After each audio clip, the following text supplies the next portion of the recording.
पुण्यातल्या मॉडर्न कॉलेजमुळे आपली नोकरी गेल्याचा दावा करत प्रेम बिराडे नावाच्या तरुणानं गंभीर आरोप केलेत। त्यानं सोशल मीडियावर या संदर्भातला व्हिडिओ शेअर केलाय।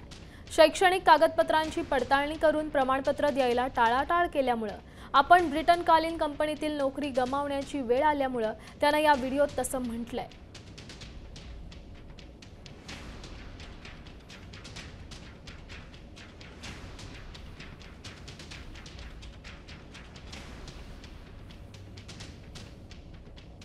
आणि मी ज्या कंपनीत मला नोकरी लागली होती त्या कंपनीच्या बाहेर उभोय।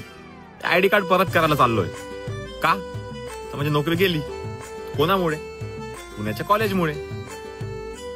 या कंपनीने पुण्याच्या कॉलेजला विचारलं की मी त्यांचा विद्यार्थी होतो का।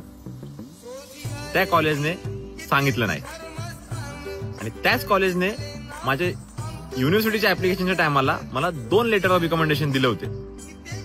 मग यावेळेस तिने का नाही सांगितलं? कारण नकोय ना, आम्ही पुढे गेलेलो नकोय तुम्हाला। आता isakal.com आहे देशातील नंबर 1 ची मराठी न्यूज वेबसाईट। प्रत्येक अपडेटसाठी isakal.com ला नक्की भेट द्या।